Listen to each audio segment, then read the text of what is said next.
طلعت صاحب ویسے سدا سے وفاق کا رد عمل کچھ ایسا ہی رہا ہے. جس زمانے کی آپ جنرل معین سے بات پوچھ رہے ہیں اس وقت بھی کہا جاتا ہے یہ پلان بی تھا ایم کیو ایم کو جنرل مشرف کے ساتھ شامل ہونا, یہ اولین پلان کا حصہ نہیں تھے, لیکن جب تعداد پوری نہیں ہوئی تو نمبر پورے کرنے کے لیے وہ نیب زادے بھی ساتھ شامل ہو گئے اور ایم کیو ایم بھی ساتھ شامل ہو گئی. یہاں کچھ اور طریقے سے سوچا جاتا ہے, ایم کیو ایم کو ڈرائی کلین کر کے ہم کبھی صاف کر لیتے ہیں, کبھی کہہ دیتے ہیں ہم را ایجنٹ ہیں.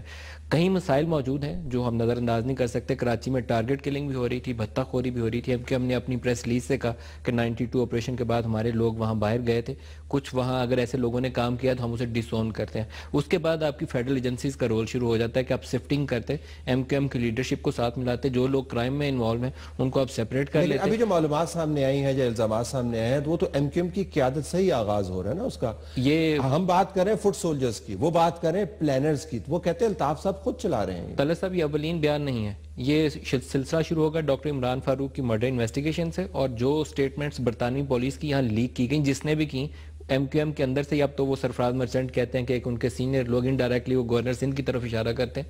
اگر وہ سٹیٹمنٹس بھی درست ہیں تو وہ محمد انور صاحب کی, طارق میر صاحب کے بیانات ہیں, اور اب خود جو سب سے زیادہ جانے جاتے تھے کہ مصطفیٰ کمال الطاف حسین کی جگہ لے سکتے ہیں, اتنا ان کے قریب ہے, وہ سارے الزامات عائد کر رہے ہیں. تو وفاقی ایجنسیز کا کام تھا کہ انویسٹیگیٹ کرتے, چودھری نثار ایک ایکشن لیتے, بلاتے ساروں کو, اپنی فیڈرل ایجنسیز سے بھی انپٹ لیتے, اور پرائم منسٹر ایک انکوائری آرڈر کرتے. ایسا کچھ نہیں ہوا. ڈاکٹر صاحب, دنیا میں کوئی ایسی مثال آپ کو نظر آئے گی جو کسی ریاست کا فائنینشیل نرو سینٹر, وہ کہہ رہے ہیں وہاں پر جو پارٹی ہے اس کی جو قیادت ہے وہ 20 سال سے فورن آپ کے آرچ اینیمی سے فنڈنگ لے رہی ہے, اور وفاقی حکومت جو ہے اس کے اوپر دو الفاظ بھی نہیں, تو انٹیریئر منسٹر کے لیول کا معاملہ ہے یا پرائم منسٹر کے لیول کا معاملہ ہے؟ پہلے تو یہ طے کیجیے گا. میرا خیال ہے کہ یہ معاملہ پرائم منسٹر کے لیول کا ہے, ملک کا جو سربراہ ہے, حکومت کا جو سربراہ ہے, کہ ایسے معاملات اتنا گھنونے جو الزامات لگائے جا رہے ہیں, میں ثبوتوں کی طرف نہیں جا رہا, جو الزامات لگائے جا رہے ہیں اور آج نہیں لگائے جا رہے, پچھلے 15-20 سال سے یہ الزامات لگ رہے ہیں, تو یہ خاموشی اختیار کرنا, پردہ ڈالنا, یا انہی عناصر کو جن کے بارے میں آپ نے یہ الزامات لگائے ہیں ان کو سیاسی طور پر مفید سمجھ کر ہتھیار کے طور پر استعمال کرنا, یہ صرف بنانا ریپبلک میں ہو سکتا ہے. پاکستان ایک طرف سے تو ہم یہ کہتے ہیں کہ مسلمان ممالک میں ایک طاقتور فوجی قوت ہے, واحد مسلمان ملک ہے جس کے پاس ایٹمی ہتھیار ہیں, اور ہم یہ بھی کہتے ہیں کہ ہمارے پاس جمہوریت ہے, اور ہماری سیاسی جماعتیں جمہوریت پر پختہ ایمان اور یقین رکھتی ہیں. یہ تمام کہنے کے باوجود اگر ایسے شواہد موجود ہیں تو کیا صرف مصطفیٰ کمال صاحب کے پاس موجود ہیں, کسی اور کے پاس موجود نہیں ہے؟ کیا ایک آدمی جو ڈر یا خوف جس طرح وہ کہہ رہے ہیں اس سے وہ بھاگ کے چلے گئے, جب وہ ڈر اور خوف سے بھاگ کے چلے جا رہے تھے تو وفاقی حکومت کہاں پہ تھی؟ اوکے, اس پہ ابھی آتے ہیں. عثمان صاحب ذرا بات کرتے ہیں, پاکستان میں ناظرین سیویئرز بہت زیادہ, پاکستان کو ہر وقت جو ہے نا کوئی نہ کوئی بچا رہا ہوتا ہے. ابھی کل سیویئرز میں 2 کا اضافہ ہو گیا, قائم خانی صاحب اور کمال صاحب, اس سے پہلے الطاف حسین صاحب اپنے آپ کو سیویئرز کہتے رہے, اور بھی بہت سارے ہیں. تو قائم خانی صاحب سے آج سوال پوچھا گیا ہے جی آئی ٹی کے بارے میں, ابھی ذکر ہوا کہ معلومات کیا مصطفیٰ کمال صاحب کے پاس ہیں یا ویسے بھی عمومی معلومات اویلیبل ہیں. تو پہلے ذرا ساؤنڈ سن لیتے ہیں کہ قائم خانی صاحب سے جب پوچھا گیا کہ بلدیہ ٹاؤن کی جو انویسٹیگیشن ہے جی آئی ٹی کے اندر ان کا نام بھی شاید ہے, تو ذرا ان کا جواب سنیے گا. ایک اہم ایشو ہے کراچی میں کہ بلدیہ فیکٹری میں آگ لگی یا لگائی گئی, بلدیہ فیکٹری میں آگ لگی یا لگائی گئی, یا یہ انویسٹیگیشن آفیسر تھوڑی ہے کہ یہ بتائیں گے آپ کو. انٹروگیشن رپورٹ میں سی آئی ٹی سے پوچھا تھا. اگر تم مجھے انٹروگیشن رپورٹ میں میرا نام دکھا دو گے تو پھر جو ہے تم مجھ سے اکیلے ملنا اور رپورٹ لے کر آنا. اس طرح کی رپورٹ میں میرا کوئی نام نہیں ہے. میں پارٹی کا ڈپٹی کنوینر تھا, میں کہیں آگ لگانے نہیں جا رہا تھا, بلکہ لوگوں کو بچانے جاتا تھا. مطلب تو قائم خانی صاحب کون ہے؟ دیکھیں طلعت صاحب, انیس قائم خانی صاحب جو ہیں کل بیٹھے تھے اور کچھ بھی نہیں بولے, خاموش رہے.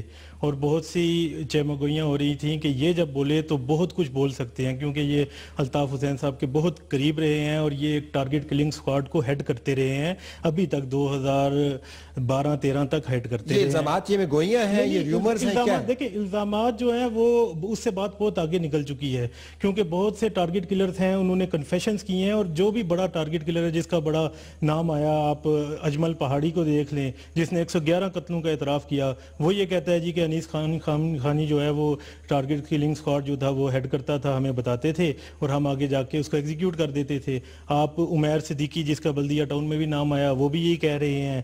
آپ اشتیاق پولیس والا بڑا نوٹوریس قسم کا ان کا ایک کریکٹر ہے، وہ بھی آج کل جیل میں ہے، وہ بھی یہی کہتا ہے کہ انیس خانی ہمیں لندن سے آرڈر دیتے تھے اور ہم جا کے ایگزیکیوٹ کر دیتے تھے۔ یہ کہاں پہ کہتا ہے یہ ظاہر؟ دیکھیں انہوں نے آئی ایس آئی کے سامنے کہا، انہوں نے آئی بی کے سامنے کہا، انہوں نے ایم آئی کے سامنے کہا، انہوں نے پولیس کے سامنے کہا، انہوں نے رینجرز کے سامنے کہا، انہوں نے جے آئی ٹیز میں کہا، ہر جگہ کہا کہ جو 2-3 نام آتے ہیں ان میں انور علی کا نام آتا ہے، ان میں ندیم نصرت کا نام آتا ہے، اور تیسرا انیس قائم خانی کا نام آتا ہے جو کہ آپ کے سامنے بیٹھے ہوئے تھے کل، اور وہ شاید پاکستان کا جھنڈا لہرا رہا ہے۔ معلومات کا ذرا جنرل صاحب کے پاس چلتے ہیں۔ جنرل صاحب معلومات کا فقدان نہیں ہے، معلومات موجود ہیں، ہو سکتا ہے بعض معلومات ضعیف ہوں، ہو سکتا ہے بعض معلومات غلط ہوں، ہو سکتا ہے بعض معلومات محض ریومرز پر مبنی ہوں، لیکن یہ اتنے سنجیدہ الزامات ہیں کہ اس کی تحقیق جو ہے وہ ہمارا سب سے پہلی ترجیح ہونی چاہیے تھی، کبھی نہیں رہی۔ جنرل پرویز مشرف جو ہے وہ تو سب سے بڑے انڈورسر تھے ایم کیو ایم کے۔ واٹ از دا پاسبلٹی، کیونکہ آپ جرنیل بھی رہ چکے ہیں، انٹیریئر منسٹر بھی رہ چکے ہیں اور گورنر بھی رہ چکے ہیں، کیا پاسبلٹی ہے کہ پاکستان کے ریاست کے اہم ترین اداروں سے یہ تمام جرائم جو ہیں ان کی نظر سے پوشیدہ رہے ہوں؟ جی دیکھیے، جو آپ نے کہا 20 سال سے اگر یہ باتیں ہو رہی ہیں تو اسٹیٹ کوئی سو نہیں رہی یا سندھ حکومت سو نہیں رہی۔ ایک سب سے پہلے فوج نے آپریشن کیا، وہ آپ کو پتا ہے جنرل نصیر اختر کے زمانے میں ہوا، بہت پکڑ دھکڑ ہوئی، بہت مارے گئے، اس پہ انہیں حقیقی کو پراپ اپ کرنے کی کوشش کی اور ان کے دفتروں پہ قبضہ کرایا، اس پارٹی کو کمزور کرنے کی کوشش کی، اس سے بہت لیدے ہوئی اور کچھ عرصے کے لیے ان پہ کنٹرول بھی ہوا۔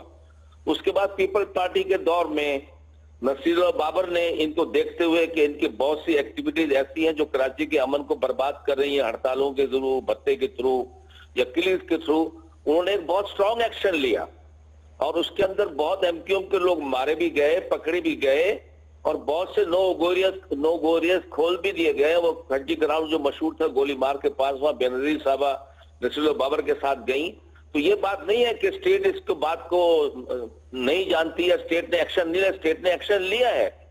بعد میں کوئی حکومت آتی ہے وہ کہتے ہیں کہ ان کو مین سٹریم میں لا کر ہم ان کو ہٹا لیں گے دہشت گردی سے۔ مسئلہ یہی ہے کہ ان کو ووٹ تو ملتا ہے لیکن ساتھ ساتھ یہ کام جو ہے اپنا کلنگ کا، لوگ اس سے پریشان ہیں کہ اس سے کس طرح نپٹا جائے، اور یہ دونوں کام پیرالل چل رہے ہیں۔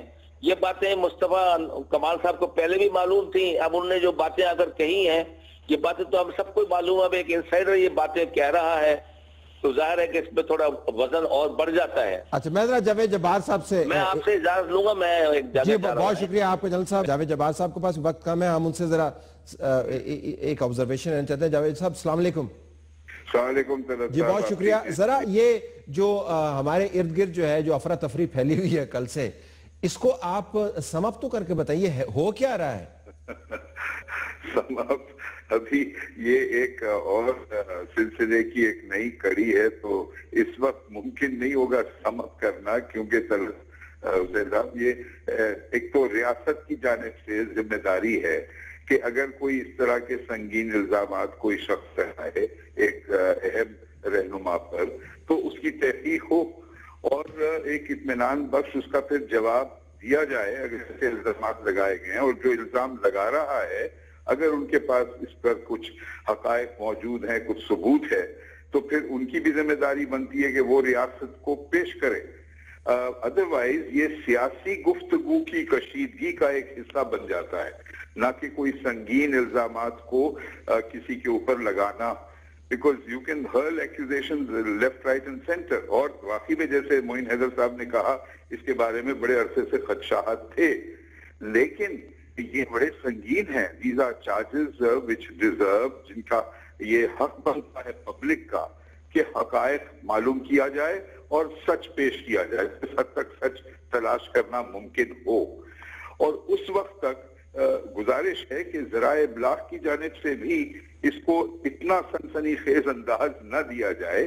وقتاً فوقتاً ہر سیاسی جماعت میں اختلاف ہوتا ہے، کچھ لوگ الگ ہو جاتے ہیں، کچھ الزامات لگاتے ہیں، لیکن جب تک یہ اگر کوئی کرمنل الزامات کا ایک ہوتا ہے سیاسی اختلاف، اگر آپ کسی پالیسی پہ اختلاف کرتے ہیں تو وہ ٹھیک ہے، لیکن جہاں جرائم کا سوال آ جاتا ہے تو پھر فرض بنتا ہے جو شخص الزام لگا رہا ہے، جس پر الزام لگ رہا ہے، اور ریاست کے وہ ادارے جن کی ذمہ داری ہے کہ اس پر تحقیق کریں. جاوید صاحب آپ کو بہت شکریہ. چلتے چلتے میں صرف اتنا کہتا چلوں کہ ذرائع ابلاغ کس پریس کانفرنس کو کتنا دکھاتے ہیں، یہ بھی ایک بڑا زبردست ڈسکشن کا پلان ہے. ہم اس کے اوپر کبھی آئیں گے، پروگرام اس کے اوپر کریں گے. آپ کا بہت شکریہ. ندیم، تو آپ نے سیاسی مقدمہ ہے پھر یہ ایم کیو ایم کے خلاف بلڈ کیا جا رہا ہے؟ کیونکہ اگر قانونی مقدمہ ہوتا federal government would have jumped into action by now، کیونکہ اتنی معلومات، اتنی گواہان موجود ہیں اور پرانا تھدہ ہے باقاعدہ معلومات کا، لیکن وفاقی حکومت کے اوپر ٹس سے مس نہیں ہوئی. تو یہ سیاسی طور پر سارا جوڑ توڑ ہو رہا ہے. 2-3 چیزیں ہیں طلعت صاحب. ایک تو جے آئی ٹیز جس کا عثمان نے حوالہ دیا، بہت ساری ڈاکٹر ذوالفقار مرزا نے پبلک کر دی تھی، کچھ ویڈیوز بھی انہوں نے پبلک کی تھیں. اس کے علاوہ ایک وہ لیٹر ہے جو ایم کیو ایم کے چیف الطاف حسین صاحب نے 10 ڈاؤننگ اسٹریٹ کو لکھا تھا، وہ اوون بینٹ جونز کی سٹوری کے اندر اس کی سٹوری کا حصہ ہے. انہوں نے بولا ہوا ہے کہ ہم نے وہ ایکٹ ٹو انفارمیشن کے تحت اس کی تصدیق لی ہوئی ہے، وہ لیٹر بھی درست ہے. ہمارے ہاں ایک منی لانڈرنگ کی انویسٹیگیشن ہو رہی ہے. سرفراز مرچنٹ نے جو ایلیگیشن لگایا تو انٹیریئر منسٹر نے کہا میں نے کمیٹی بنا دی، اس میں چلے جائیں. لیکن یہاں پولیٹیکل پارٹیز، جو آپ کا آرڈیننس ہے، جو پولیٹیکل پارٹیز ایکٹ ہے، اس کے اندر کچھ پابندیاں ہیں جماعتوں کے اوپر. وہ رول بن جاتا ہے جہاں وفاق کو میرے خیال میں انیشیٹو لیتے ہوئے ایک بگر انکوائری آرڈر کرنی چاہیے. اور اگر پارٹیز کے اندر ایسے مسائل موجود ہیں، ہٹ کرنے کی کوشش نہیں کرنی چاہیے، کیونکہ ایم کیو ایم ریالٹی ہے. کراچی اور سندھ کے اربن ایریاز میں وہی جیتے ہیں. آپ نے ابھی این اے 246 میں زور لگا کے دیکھ لیا تھا، پی ٹی آئی والوں نے برے طریقے سے پٹے، تو اس کا مطلب ہے ووٹ موجود ہے. تو لیکن اگر پارٹی کے اندر مسائل ہیں تو اس کا حل یہ ہے کہ آپ ایک جوڈیشل بطور ووٹر فیکٹ فائنڈنگ ضرور کریں. میں تو آخری آدمی ہوں گا بطور ووٹر جو کہوں گا کہ ووٹ کا احترام نہ کریں، لیکن ہمیں تاریخ سے بھی نظر نہیں ہٹانی چاہیے.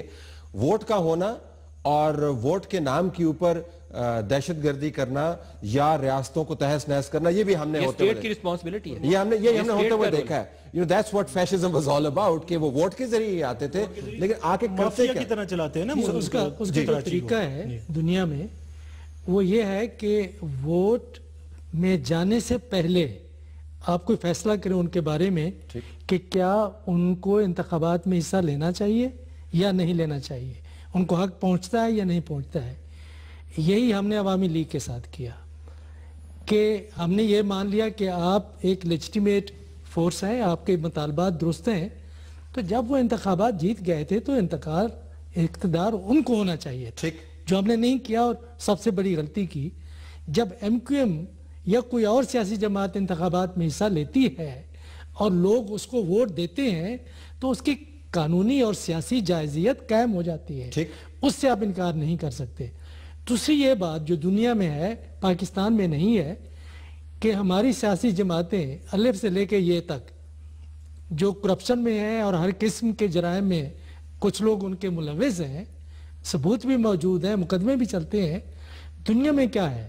دنیا میں یہ ہے کہ اگر آپ کو عوام نے ووٹ دیا ہے، اس سے آپ کو ایک قانونی حق ملتا ہے کوئی سیاسی عہدہ لینے کا. لیکن اگر آپ نے قانون کی خلاف ورزی کی ہے تو اس سے آپ کے جرائم صاف نہیں ہو جاتے. یہاں یہ کہتے ہیں سب لوگ کہ جی لوگوں نے ہمیں ووٹ دی ہے تو ہمارا تو حساب ہو گیا. یہ صرف دھاندلی ہے، عوام کو دھوکہ دینا ہے. تو قانونی معاملات کو علیحدہ چلانا چاہیے اور سیاست کو علیحدہ چلانا، لیکن ترتیب درست کرنی چاہیے. اس تمام تناظر میں عثمان یہ جو جی آئی ٹیز ہیں، یہ جو بات چیت چل رہی ہے، الزامات کل بھی آپ بیچ میں کل والے بھی ڈال دیں، ان کی پھر کیا حیثیت رہ جاتی ہے؟ اگر کسی نے انویسٹیگیٹ کرنا ہو تو پھر کس لیول کے اوپر انویسٹیگیشن ہوگی؟ ریاستی اداروں نے ہی یہ جی آئی ٹیز بنائی ہیں تو ریاست کے پاس معلومات بھی موجود ہوں گی. اور اگر اتنے گھناؤنے الزامات ہیں، وہ کہتے ہیں سب کو پتہ ہے، تو اگر ہمارے ٹیلی فون وہ سنتے ہیں تو ان کے ٹیلی فون بھی سنتے ہوں گے، تو ان کے پاس معلومات تو ہوں گی. But who should investigate now? کس کو کرنا چاہیے؟ نہیں دیکھیں، انویسٹیگیشن کافی حد تک جو انڈیویجول لیول پہ جو کرمنلز ہیں ان کی تو ہو چکی ہے.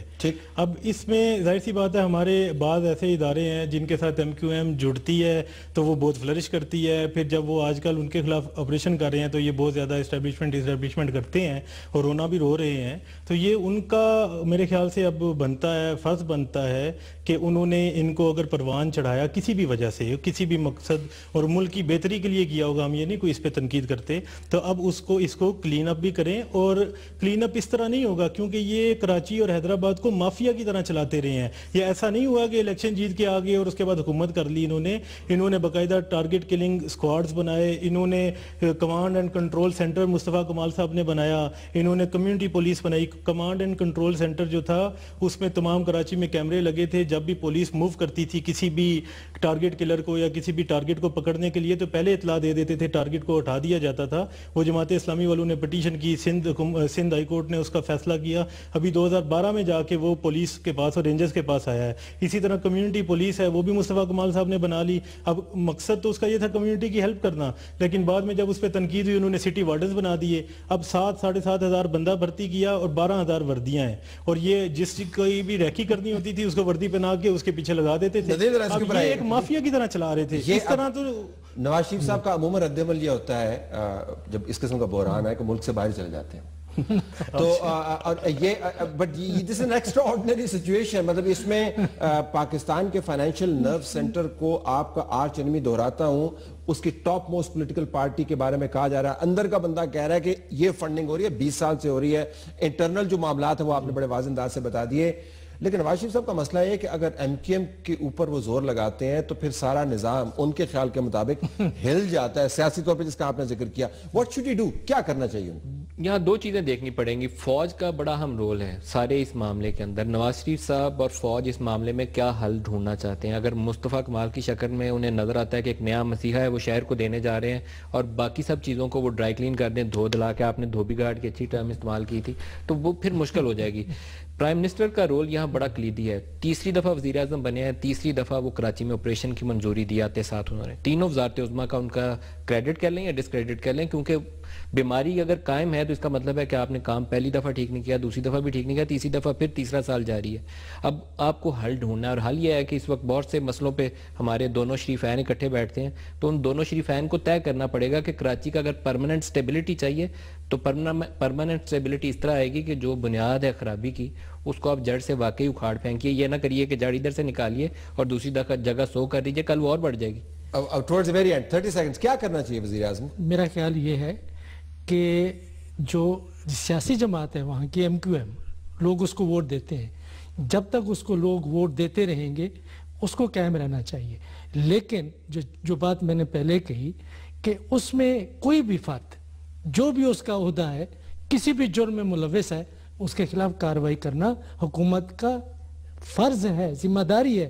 اگر وہ اپنی ذمہ داری پوری نہیں کر رہے تو میں سمجھتا ہوں کہ وہ پھر حکومت ذمہ دار ہے کہ قوم کے ساتھ جو کچھ ہو رہا ہے یا وہاں پہ لوگوں کے ساتھ جو کچھ ہو رہا ہے. 5 سیکنڈز, کیا کرنا چاہیے وزیر اعظم کو؟ میرے خیال سے انہوں نے رینجرز پہ چھوڑا ہوا ہے اور اسٹیبلشمنٹ پہ چھوڑا ہوا ہے اور وہ دیکھ رہے ہیں کہ یہ کہاں تک جاتے ہیں. اس کو کہتے ہیں آؤٹ سورسنگ. آؤٹ سورس کیا یہ آؤٹ سورسنگ اور نظر آ رہا ہے, یہ نظر آ رہا ہے. یہ ناظرین ہم نے یہ آپ کو لگے گا کہ ہم شاید اس کو ٹھٹھے میں ٹال رہے ہیں, لیکن بعض اوقات سنجیدہ معاملات کے اوپر مسکرانا جو ہے وہ ایک بے بسی کی علامت بھی ہوتی ہے. تو ہم نے یہ آؤٹ سورسنگ اتنی دیکھی ہے کہ آج ہمیں حیرانی نہیں ہو رہی. تو میاں محمد نواز شریف نے کراچی کا معاملہ بھی ہے آؤٹ سورس کر دیا ہے. جن کو آؤٹ سورس کیا ہے انہوں نے ایک حل ڈھونڈا ہے جس کی ایک شکل آپ کو نظر آتی ہے. دیکھتے ہیں کہ حل مشکلات کا حل بنتا ہے یا نہیں بنتا ہے. کیا واقعتاً کراچی کے معاملات سادہ ہیں یا اس کے اندر گھمبیر مسائل ہیں, ایک سٹرکچرڈ پرابلم ہے اور دہشت گردی جو ہے وہ جڑ پکڑ چکی ہے؟ اگلا سیگمنٹ ضرور دیکھیے گا.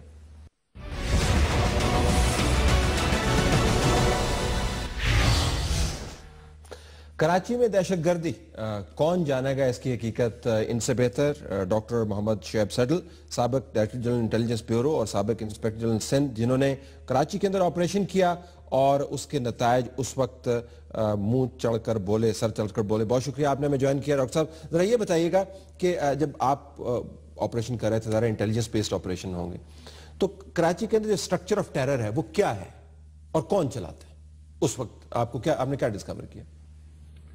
دیکھیں, جو اس وقت سٹرکچر آف ٹیرر تھا جس کی آپ نے بات کی ہے 95 کی میں بات کروں گا, اگرچہ آپریشن تو ان کے خلاف جو فارمولا 92 میں شروع ہوا تھا, لیکن 92 کے وقت بھی جو باتیں ہوئیں وہی 95 میں کنفرم ہوئی. اور وہ کیا تھی؟ اور وہ یہی تھی کہ لوگ انڈیا میں ٹرین ہوتے ہیں, ان کو راہ سپورٹ کرتی ہے, اس میں پارٹی کے لیڈران جو ہیں اگر سارے نہیں تو کم از کم کچھ جو اس ٹیرر مشین کو کنٹرول کرتے تھے وہ انوالو تھے, اور بے شمار لوگوں کا بربادی ہوتی تھی. کھجی گراؤنڈ کا مجھے یاد ہے اچھی طرح سے کہ بیسیکلی ایک فٹ بال گراؤنڈ تھی, لیکن اس میں جگہ جگہ جب ہم فائنلی اس کو ہم نے کنٹرول میں لائے تو اس طرح سے ادھر بلڈ تھا, اور کہ لگتا یہ تھا کہ یہ یہاں پہ کوئی جو یہ بچرز جو ہیں وہ ذبح کرتے ہیں بکروں کو, that sort of thing. تو فرنزک ایویڈنس جو ملا وہ بھی یہی تھا, انٹیلیجنس کا ایویڈنس جو تھا وہ بھی یہی تھا, جو انٹیروگیشنز میں چیزیں سامنے آئیں وہ بھی یہی تھیں. تو یہ وہ کہتے ہیں انٹیروگیشن کے اندر جو ہے وہ آپ کسی کو بھی پکڑ لیں وہ ہاتھی بھی مان لے گا کہ میں نے چرایا ہے. یہ اس قسم کی انٹیروگیشن تھی یا ڈاکومنٹ صحیح والی تھی؟ وہ دیکھیں یہ اب ایک بہت بڑا کرائسس ہے ہمارے ملک میں کہ ہم جو پولیسنگ ہے اس کو ڈی پولیٹیسائز پراپرلی نہیں کر پا رہے. نتیجہ کیا ہو رہا ہے کہ جب انٹیروگیشن صحیح بھی ہوتی ہیں تو ان پہ بھی یہی چیز آتی ہے. اور دوسری چیز جو ساتھ کنیکٹڈ ہے اس کے وہ یہ ہے کہ جی آخر پہ ہوا تو کچھ بھی نہیں. دیکھیں یہ سسٹم جو ہم نے رکھا ہوا ہے اس میں کبھی کچھ نہیں ہونا, کیونکہ پہلے تو اس نے 8-10 سال لے جانے ہیں. اب 8-10 سال میں یا تو وہ جو ریلیونٹ گواہ ہیں وہ فارغ ہو جانے ہیں, جیسے کہ ہمارے کیس میں ہوا اس وقت سینکڑوں کے حساب سے پولیس والے جو ہیں وہ بیچارے سمپلی ایلیمنیٹڈ. بتائیں اس کے بعد پھر اس طرح کے جو چیلنج ہے اس کو کیسے نپٹا جائے. تو آپ کے سامنے جب یہ سارا ایک میپ بن گیا تو اس میپ سے آپ نے یہ بھی اندازہ لگایا ہوگا کہ یہ کب سے چل رہا ہے. ظاہر اوور نائٹ تو اتنا منظم ڈھانچہ نہیں بن سکتا. تو آپ کے خیال میں جس مسئلے کے ساتھ جو سٹرکچر آف ٹیرر جس کا ہم ذکر کر رہے ہیں وہ کتنے عرصے میں ایوالو ہوا ہوگا؟ کافی عرصے میں ایوالو ہوا ہوگا, ہیویلی فنڈڈ تھا, ویری ویل آرگنائزڈ تھا. بالکل, جب ہم نے اس کو دیکھا اس وقت تو آلموسٹ اس کو 10 ایئرس منیمم ہو گئے ہوئے تھے.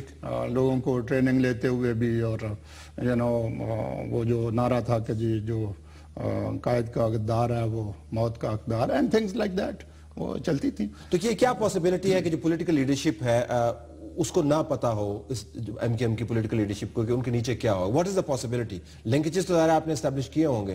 میں یہ کہہ رہا ہوں کیا یہ انڈیپینڈنٹ کوئی سٹرکچر آف ٹیرر بھی آپریٹ کر سکتا ہے؟ یہ جو ٹیرر سائڈ تھی میں تو اس کو ایم کیو ایم کا حصہ نہیں کہوں گا, but they were part of it. کیونکہ ایک ایم کیو ایم وہ ہے جس کو ہم یہ ٹی وی پہ دیکھتے ہیں روز, یہ سافٹ فیس ہے ان کا, اور یہ اسی طرح جیسے آئی آر آئی کے دو کلیئر حصے تھے.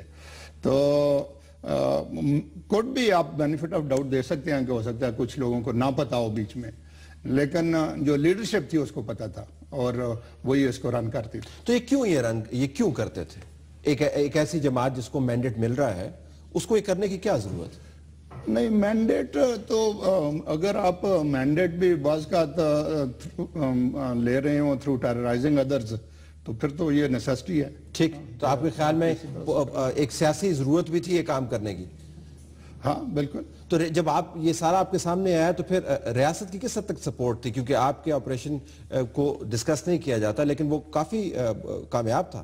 نہیں, ریاست کی اس وقت تو ٹوٹل سپورٹ تھی اور کلیئر ویل شو کی گئی تھی, تو تبھی وہ آپریشن کامیاب ہوا تھا. پرائم منسٹر کے لیول کے اوپر تھی؟ پریزیڈنٹ کے لیول, کس کے لیول پہ؟ پرائم منسٹر لیول پہ. اور پھر جن بابر تھے اس وقت وہ خود کراچی بیٹھتے تھے ان دنوں, تو کوئی ہمیں ایشو نہیں تھا نہ ویل کا نہ یہ. لیکن پرابلم وہاں آیا کہ جہاں اس کے بعد چونکہ گورنمنٹ چلی گئی اور پھر یہ ہوا کہ جی جو نیکسٹ گورنمنٹ آئی اس نے ساتھ ملانے کے لیے بہت اس وقت ہمارے لیے بھی تکلیف دہ پیریڈ تھا وہ, کہ ایک طرف پولیس والے مارے جا رہے ہیں, ایک طرف ان سے ایگریمنٹ ہوا کوئی 75 کروڑ روپے کی کمپنسیشن کا, ایک طرف یہ ہوا کہ پھر گورنمنٹ میں شامل کرایا گیا. اب گورنمنٹ میں اگر وہ لوگ شامل ہوں جو ٹھیک ہیں پھر تو کوئی مسئلہ نہیں ہے, کیونکہ اگر آپ نے اسٹیٹ کو رن کرنا ہے تو یو کی not run it otherwise then through establishing rule of لا.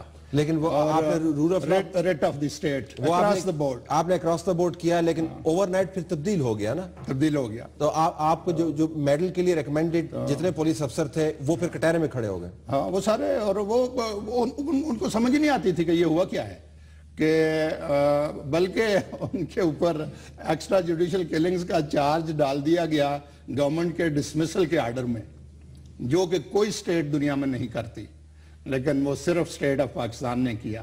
اور اس کے بعد ہم کہتے ہیں کہ جی پھر بھی پولیس والے کام کریں. پولیس والے تو میں کہتا ہوں ان کو سلیوٹ کرنا چاہیے، وہ اب بھی کام کر رہے ہیں. اب یہ بتائیے گا کتنا مشکل تھا اس کو ٹیکل کرنا آپ کے لیے؟ نہیں، مشکل اس سینس میں نہیں تھا. بگ چیلنج، کیونکہ وہ ریاست باز کہتی ہے یہ اتنا بڑا مسئلہ ہے، اس کو اگر ہم نے ہاتھ لگایا نا تو ریاست کی جڑیں ہل جائیں گی، اس قسم کا مسئلہ؟ نہیں، جڑیں بالکل کچھ ہلنے والی نہیں ہے. دیکھیں جب میں گیا ہوں تو یس اس وقت یہ حالت تھی کہ پولیس والوں نے وردیاں پہننی چھوڑ دی ہوئی تھیں، تھانے پبلک کے لیے کلوز ہو چکے تھے اور لمبے بال رکھے ہوئے تھے، یہ حالت تھی. تو لیکن جب ان کو کہا کہ دیکھو بھائی یہ you are meant for this, اور اگر آپ نے نہیں کرنا تو کس نے کرنا ہے، تو دے ڈیلیورڈ، دے ڈیڈ اٹ. لیکن جو ان کے ساتھ ہوئی بعد میں، اس کے بعد ابھی تک جو وہ جتنا بھی کر رہے ہیں، میں سمجھتا ہوں کہ ان کی بڑی ہمت ہے. یہ بتائیے گا اس وقت سے لے کر اب تک جو پرابلم ہے، بیچ میں ظاہر ہے جنرل پرویز مشرف کا ڈیکیڈ ہے، پولیٹیکل گورنمنٹس آئی ہیں، انہوں نے سائن اپ کیا ہے ان تمام کمپرومائزز کے اوپر جس کا نتیجہ ہم اب بھگت رہے ہیں. اب پرابلم آپ کے خیال میں اس کا سکیل بہت بڑھ گیا ہے جب آپ دیکھتے ہوں گے منظرنامے کو کراچی کے، یا ابھی بھی مینیجیبل ہے؟ نہیں، مینیج تو اب پھر دیکھ لیں، مینیج تو ہو رہا ہے، لیکن مینیج اس وقت تک جو ہے وہ ٹیمپریریلی ہوگا. ٹھیک، جب تک کہ ہم جو لوگ انوالو ہیں ان کے لیے اپنا جوڈیشل سسٹم ہے اس کو اپنی کرنٹ نیڈز کے مطابق ریفارم نہیں کرتے اور ریویمپ نہیں کرتے، تاکہ یہ جو اس ملک میں ایک ڈکوسلا بن گیا ہے کہ جی ہوا تو کچھ نہیں، ہمارے ساتھ تو زیادتی ہو رہی، جیسے آپ کہہ رہے تھے کہ جی ادھر تو تھانے میں جو بھی جائے گا وہ مان جائے گا، اور میں بھی کسی حد تک اس میں حقیقت بھی ہے. But you have to now establish a system کہ جس سے یہ داغ ہٹا دیا جائے کہ جی جو بھی تھانے میں گیا ہے اور جو انٹروگیٹ ہوا ہے وہ واقعی اگر انوالوڈ ہے تو تب اس کو کورٹ آف لا میں لے کے جائے گی پولیس، ورنہ ادھر سے چھوڑ دے گی. میں عموماً مفروضے پر مبنی سوال نہیں کرتا، لیکن حالات ایسے بن گئے کہ مجھے ایک مفروضہ ڈیولپ کرنا ہے. وہ یہ کہ اگر آپ کے پاس ابھی وہی کمانڈ ہو، اگر آپ آئی جی سندھ ہوں اور قائم خانی صاحب اور مصطفیٰ کمال یہ پریس کانفرنس کریں، تو بطور آئی جی پولیس آپ کی قانونی ذمہ داری کیا بنتی ہے؟ آپ کیا کریں گے جب وہ پریس کانفرنس کہہ رہے ہیں کہ یہ سارا کچھ ہو رہا ہے اس صوبے کے اندر، یہ ٹیرر فائنینسنگ ہو رہی ہے، یہ سٹرکچر موجود ہے، what would you do as IG جی پولیس؟ نہیں، میں تو اپنے طور پہ امیجیٹ اس کی انویسٹیگیشن آرڈر کروں گا، بٹ چونکہ یہ پولیٹیکل اس کی کانوٹیشن ہیں اور الٹیمیٹلی شاید سپریم کورٹ میں ریفرنسز جانے ہوتے ہیں یا وٹ ایور جو بھی پروسیجر ہے، اس کا دیکھیں نیکسٹ سٹیپس جو ہیں وہ بڑے سمپل ہیں. ایک یہ ہے کہ یا تو انڈیپینڈنٹ ایک جوڈیشل کمیشن بنایا جائے، ٹھیک، جو یہ وہی چیزیں ہیں جو ہمیشہ سے ہمیں پتا تھا، ٹھیک، لیکن اب فرام ودن بھی یہ چیزیں سامنے آنا شروع ہو گئی ہیں. یہ چیزیں لنڈن میں بھی سامنے آنا شروع ہو گئی ہیں. لنڈن پولیس تو نہیں ہے نا یہاں والی پولیس. تو یہ ایک جوڈیشل کمیشن، اور کیا اس کے علاوہ؟ دوسرا یہ ہے کہ ایک انڈیپینڈنٹ انویسٹیگیٹر مقرر کر دے گورنمنٹ، جس کو پھر چھیڑے نہ اور اس کی کریڈیبلٹی ہو، ٹھیک، جس کے اوپر یہ نہ کل کو داغ لگے کہ جی اس کو مینیپولیٹ کر لیا گیا ہے، ٹھیک، تو وہ کر لے انویسٹیگیٹر. بلکہ بعض حالات میں جوڈیشل کمیشن سے بہتر ہوتا ہے کیونکہ اس کو سارے ان چیزوں کا آئیڈیا ہوتا ہے. سارا کرنا کس نے؟ گورنمنٹ نے. کون سی گورنمنٹ نے؟ یہاں والی نے. یہاں والی کہاں پہ جہاں پہ بیٹھے اسلام آباد میں؟ Federal government. فیڈرل گورنمنٹ یہ کر سکتی، اور اگر یہ نہ کرے، کیونکہ یہ جو ایشوز ہیں نا کہ جس میں آپ کا ایک منسٹر کے اوپر بھی آ رہا ہے اور وہ فیڈرل منسٹر ہے اور منسٹر انٹیریئر ہے کہ he was sitting in one of the meetings کہ جہاں یہ بریف کیا گیا. اب this is a very serious security issue کہ جی اگر ایک منسٹر کو یہ بریف کیا جائے اور واقعی اس کے نوٹس میں یہ چیز آ جائے کہ ملک کی انٹیگریٹی جو ہے اور سیکیورٹی جو ہے اس کے ساتھ یہ کچھ ہوا جا رہا ہے تو پھر کوئی ایکشن نہ ہو. تو اس لیے اس کو تو بہرحال یہاں سے دیکھنا چاہیے. Has to be. ڈاکٹر صاحب ایز آلویز بہت شکریہ آپ نے ہمیں جوائن کیا. ناظرین آپ نے باتیں سنی، 2+2 = 4، 2 + 2 = 4، اتنا ہی آسان کام ہے. اگر آپ میں ول ہے. ایڈیٹورل کمنٹ ہمارا باقی ہے, stay tuned for that. Thank you.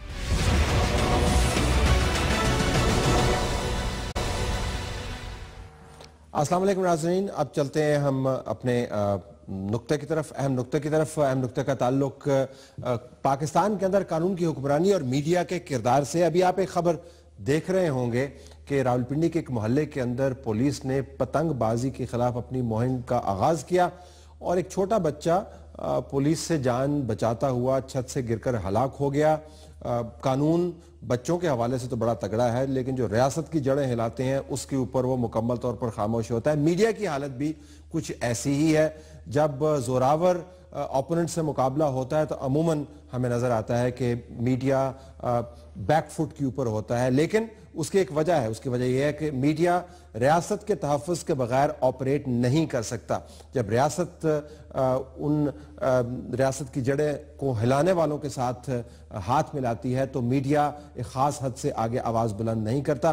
کل سے لے کے اب تک آپ نے ایم کیو ایم کے حوالے سے جو باتیں سنی ہوگی, بہت سارے ایسے نقاد جو کل تک تعریف کرتے تھے, دستار بندی کرتے تھے الطاف حسین صاحب کی, گھگیا کے ان کے انٹرویوز کرتے تھے اور آن ایئر ایسی چاپلوسی کرتے تھے کہ شاید آواز بند کرنے کے باوجود بھی ان کی آواز لوگوں تک پہنچ جاتی تھی. آج کل وہ بڑے سورما بنے ہوئے ہیں اور تنقید کر رہے ہیں. جو مالکان ہیں میڈیا کے, ان کی بھی حالت کوئی زیادہ مختلف نہیں ہے. پہلے تقاریر سنوا کر لوگوں کو پریشان کرتے تھے اور اب مکمل طور پر قدغن ہے, کوئی آواز بھی نہیں نکلتی. مشکل حالات ہیں. ریاست جب ایک فیصلہ کر لیتی ہے تو میڈیا خاص حد سے آگے جا کر اس فیصلے کو چیلنج نہیں کر پاتا. لیکن آج جب دوسرا گروپ مسیحا کے طور پر سامنے آ رہا ہے تو ہمارا تو مشورہ یہی ہوگا, خود کو بھی اور اپنے دوسرے کولیگز کو بھی, کہ میانہ روی اختیار کریں. کہیں یہ نہ ہو کہ پرانے کاموں کے معاملات جو ہیں وہ آنے والے دنوں میں ہمارے گلے میں پڑ جائیں. ہمیں ریاست کی پالیسی کے اوپر نظر رکھنی ہے, ایک اچھے انداز سے, مثبت انداز سے تنقید کرنی ہے. کسی کا جو ڈرم بجانے والا ہے, ڈھنڈورچی ہے, وہ ہم کو نہیں بننا. اگر آج ہم وہ کام کریں گے تو کل کو یہ ہمارے لیے بہت بڑے مسائل پیدا کر سکتا ہے یہ معاملہ. تو میانہ روی اختیار کریں, پروفیشنل اپنا جو ایتھوس ہے اس کو ہاتھ سے نہ جانے دیں. ہماری طرف سے یہی کچھ, اجازت چاہتے ہیں. اللہ حافظ.